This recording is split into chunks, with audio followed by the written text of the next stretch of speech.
flight conditions. The program consisted in the main of further wind tunnel tests at Ames Research Center to prove the effects of these modifications. If you look at this craft and you look at Project 1794, you note that the diagrams of the UFO in 1794 are dramatically different than the craft that they wound up.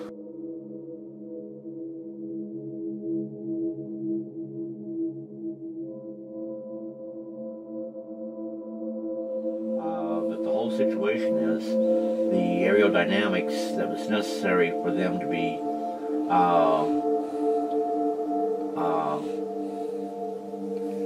going several thousand miles an hour, we couldn't get that. So you say that they tried to make similar crafts like this? Yeah, and all of this all ties into really back engineering. Oh, I think we still try to do it. Okay. And okay, that's the.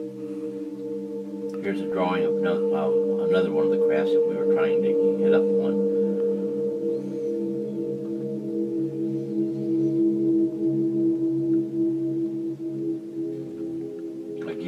This is kind of like a prototype of the UFO? Right, of the... I mean, taken from the... that we wanted to make. That we actually were wanting to back engineer. We could never get UFOs that fully work the way we wanted to. But that being said, and I have to be very careful and stress this, with that being said, it's like, you know, there was certain aspects through the exploitation of the recovered craft that we did recover and the debris that we did recover, that we could back engineer certain items that advanced our technologies 1,000-fold or even better. Mm-hmm. If you look from the beginning of the 19th century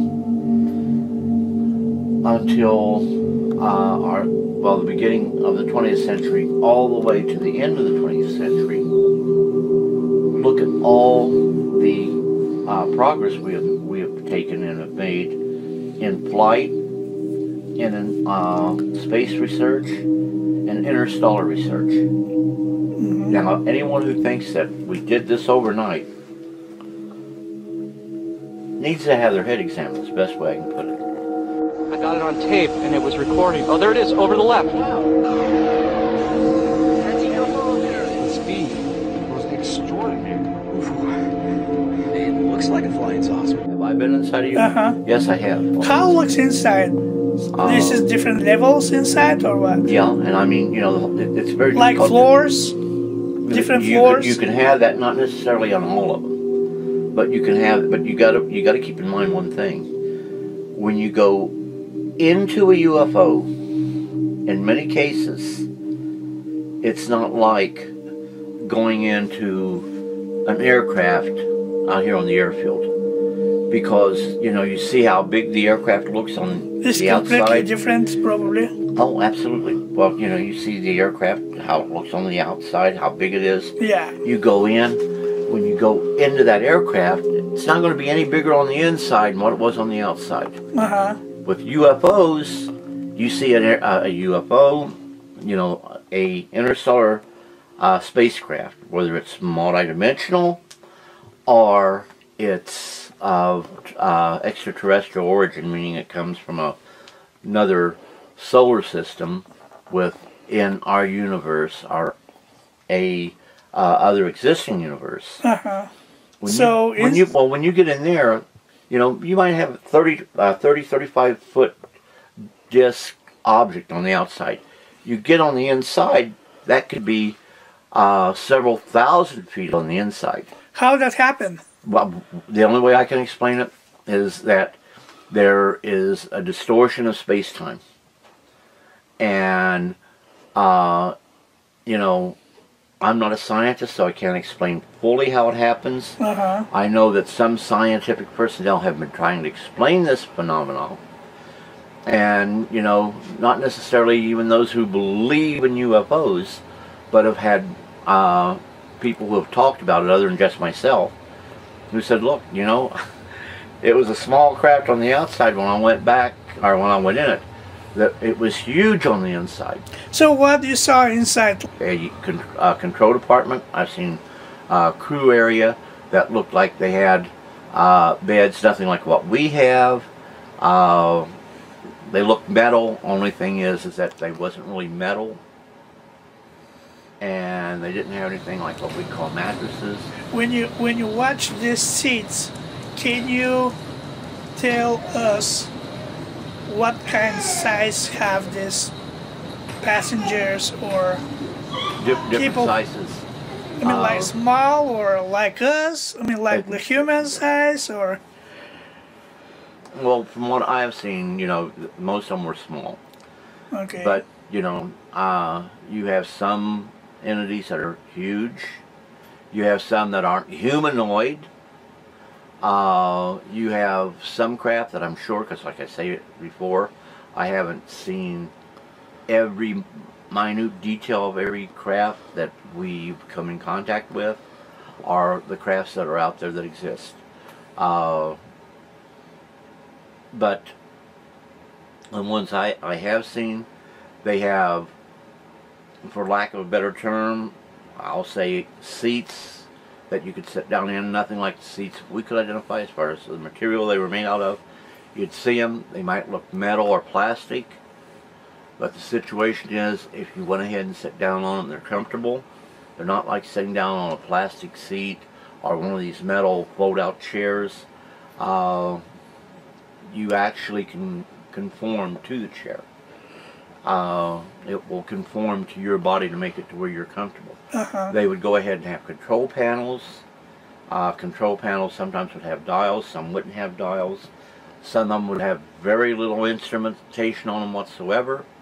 You would have rooms that obviously were, or should I say compartments, that were obviously places for them, for lack of a better term, I'd say recreational, or even dining areas, but they didn't have tables like we have. You would have compartments inside the walls. Probably they don't eat.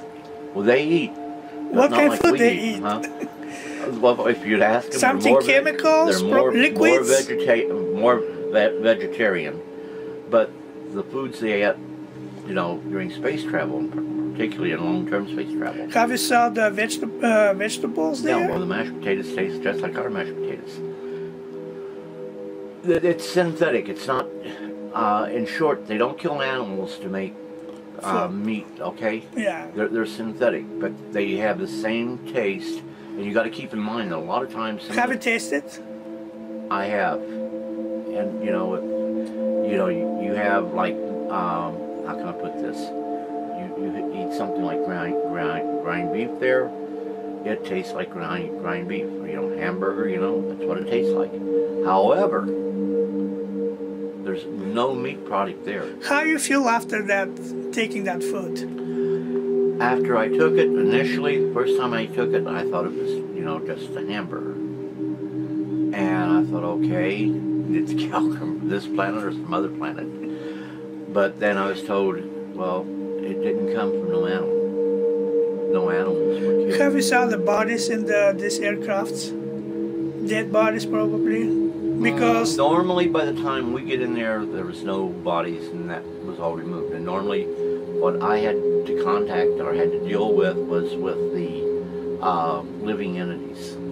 When I'd go on in, I'd be trying to pick up on the impressions and emotions by the living entities that might be there, and sometimes some that might be deceased. And you saw life? Oh yeah, and I mean, when we went there. How they reacted when they saw you? Well, a lot of times they would act scared because, you know... They were scared from you, or well, you not necessarily of me. But I mean, when you went there, you better believe you were afraid. Anybody that tells you when they're going out for recovery, no two recoveries are the same. And you never know what to expect when you go to a recovery. Bad things can happen, not because they're mean and hostile and evil and all that, but bad things can happen for one reason. Probably they can predict it. They're not predicting. They know that man is very antisocial and very evil and very self-centered and is full and consumed with greed. The whole situation is that, and I'll tell you right now, we've been warned. We're not going out into space to go and create military bases in order for us to go ahead and launch our military might and control over this planet and other life forms that might be out there. That is not what they are about. It's not what we're really about. The one thing that worries me right now with this last election, I view this year as a year of hate. And I won't go into detail, but I know that our visitors are very concerned about this election in the United States for this year. There's a whole lot of things I could say about why they're concerned, about how they feel about certain things. First, I am not a big fan of Hillary Clinton. I went down, I checked all of the email that I could get from concerning her, the emails that was leaked to the press and all that. And of course, Trump went ahead and said, oh, this is a dirty woman. Look at all the things she's did. She is a crook. And all this good stuff. And he's basing it all on the leaked email, the leaks that he was getting. He even went ahead and said, well, the Russians are, in fact, hitting up on leaking these emails, hacking her accounts and getting these emails, then hopefully you will find those 30,000 emails that she doesn't want to have the public to see and release those. Well, guess what? When Obama finally decided to go ahead and say, hey, you know, the Russians were in fact hacking the various political offices, and they were moving towards making things better for Donald Trump to be elected as opposed to Hillary Clinton, then immediately Trump was angry and upset. When they went ahead and briefed, I think it was last Friday, a week ago this past Friday, they went ahead and they briefed the president in the morning, they briefed the president-elect in the afternoon. That was a classified briefing. They released later on a 25-page unclassified brief, and I got that right up here. But there's also a 2-page appendix saying, oh, by the way, President-elect Trump, there was a person who used to be a intelligence operative for MI6, the British intelligence, that independently, for a independent firm that was trying to see what the Russians were doing as far as hacking into the political systems and the democracy of the United States, and they provided a 35-page dossier stating that the Russians had bad information on you that they could go ahead and use against you, and even possibly against Trump, and even possibly blackmail you, Mr. Trump, to get you to do some of their bidding as president. But we thought you should know this. Now, we haven't verified this independently. Now, not verify it independently. Well, okay, I go along with that. But what does the American intelligence community think about it? They think that the situation is it's from a reliable source. And by virtue of it being from a reliable source, it could be very valid. Of course, Trump gets very angry and upset and says, damn you for that! You should have never let it been leaked out. Well, it wasn't the American intelligence community that let it leak out. It was the agency that was overseas released it to another news agency who was kind enough to go ahead, put it in PDF format, and publish it. It's 35 pages, and there it is. Unverified, but you know what? Congress is looking into it now. And this is one of the documents they're going to look into closely. And of course, he says, I have no contact, I have no ties to the Russians whatsoever, and I personally believe that to be totally untrue. based on the stuff that I am accumulated from the various news medias. Then he goes ahead. He doesn't want the news media to see anything he's got going on. When he went ahead and said, I'm turning everything over to my kids while I'm president, putting it in a trust for them until I'm no longer president. The media says, oh, can we see, because he had all these files, can we view those files? And he said no. And the first press conference he's had since being elected, which was, what, a couple days ago, he's at loggerhorns with the media, and you can't do that. You know, I'm not big in tweeting. I go on Facebook. I go ahead and post on Facebook. Tweeting, I don't hit up on that much. You know, he's got a routine. Approximately around 6 o'clock every morning, he's tweeting. Heck, he hears what I'm doing right now. I'm going to be a subject of his tweet. That madman in Roswell, New Mexico believes in aliens and ETs and UFOs. And, you know, hey, so be it. But the whole situation is, I understand I don't know everything. Trump thinks he knows everything. And you can't be that way. My message to the President Trump would be, make me and others like me a liar. Get in there, do a good job, but in order to do a good job, you got to put the greed aside. Your total focus has to be on how to make America truly great, how to make America truly better. But in order to do that, you have to have a genuine compassion and concern for all the American people. And regrettably, I think he's totally lacking that. It's about self and not others. And from what I have learned in life is that the most important thing is putting other people ahead of yourself and putting yourself last. And if you put others ahead of you and yourself last, you may not come out to be the richest man in the world. You may not have all the money that Trump has. But you know what? You have a satisfied life. And you're happy in life. You can have all the money in the world and be a very disgruntled, a very unhappy person. You can smile, but be eaten up with bitterment and angry and have a miserable soul. I don't think he has a clue on what's going on. I don't think the intelligence community is going to brief him. Obama, I think, wanted to talk about it, wanted to tell, and I think he was briefed to a certain degree.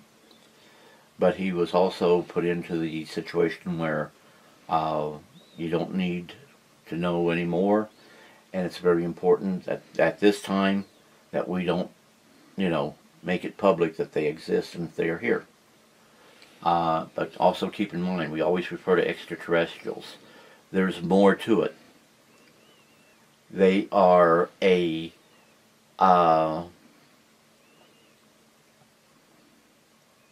multifaceted phenomenon. Some are of extraterrestrial origin. Others come from other dimensions, a multidimensional phenomenon. An intelligence is involved in all of them. And right now, we are the low ones on the totem pole. They aren't coming over here to get anything.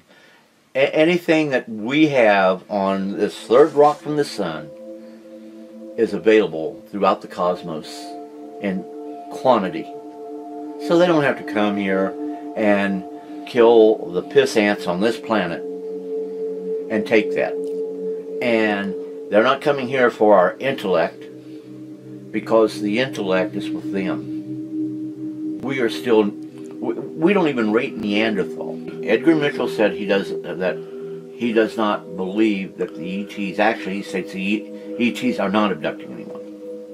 Well, the whole situation is that we know abductions are taking place. And a lot of people think that a lot of times it's various government agencies within the intelligence community that is doing that. And that could very well be the situation in some instances, but not all of them.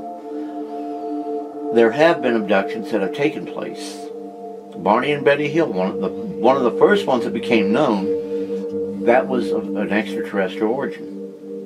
And the planet that they came from was in a star system roughly 37.5 light years from planet Earth. They call it Theta Reticulum, okay? With that being the case, Betty made it clear, while she was frightened, and of course her husband was frightened, she wanted some proof that that actually happened. One of the ETs on board that ship said, don't be afraid, you're going to be let go soon. You know, no one's going to harm you. But, you know, the experiment where they went ahead and did the pregnancy experiment by putting the needle through the navel. At that time, it wasn't a procedure that we knew about medically, but it was done on her. Now we know about it. But they put it in. It was painful to her. So, yeah, there was pain involved.